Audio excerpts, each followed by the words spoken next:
Heat ટ્રેપની ઘટના સમજાવો. Heat trap શું છે?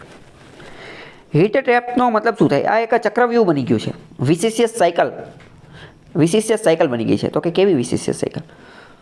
તો કે આપણને ગરમી લાગે, તડકો વધુ ને વધુ પડે છે, વધુ ને વધુ ગરમી થાય છે, પૃથ્વી તપતી જાય છે, પૃથ્વી ધગધગતો ગોળો બનતી જાય છે, તાપમાન વધતું જાય છે, એટલે ગરમી થાય છે. તાપમાન વધતું જાય છે, ગરમી થાય છે, એટલે આપણે શું કરવી છે? આપણે એસી ને કુલર ને એવું બધું લગાવીએ છીએ. તો એસી ને એવું બધું લગાવીએ છીએ તો એસીની અંદરથી તો GHG નીકળે છે, ગ્રીન હાઉસ ગેસ નીકળે છે. આ ગ્રીન હાઉસ ગેસ જે છે એ વાતાવરણની અંદર જાય છે અને આ ગ્રીન હાઉસ ગેસ જે છે એની અંદર કાર્બન ડાયોક્સાઇડ ને બીજા અલગ અલગ વાયુઓ હોય છે.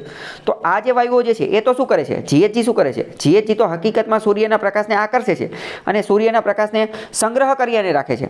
એને શું કરે છે? મેગ્નેટની જેમ પોતાની તરફ આકર્ષી લે છે. એટલે પૃથ્વી ઓર વધુ ને વધુ ગરમ થાય છે.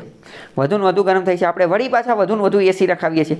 વધુ ને વધુ GHG એમિશન થાય છે, ઉત્સર્જન થાય છે. તો આ એક સાયકલ, આ એક વિશિષ્ટ સાયકલ, ચક્રવ્યૂહ રચાઈ ગયું છે. ખ્યાલ આવ્યો કે ન આવ્યો?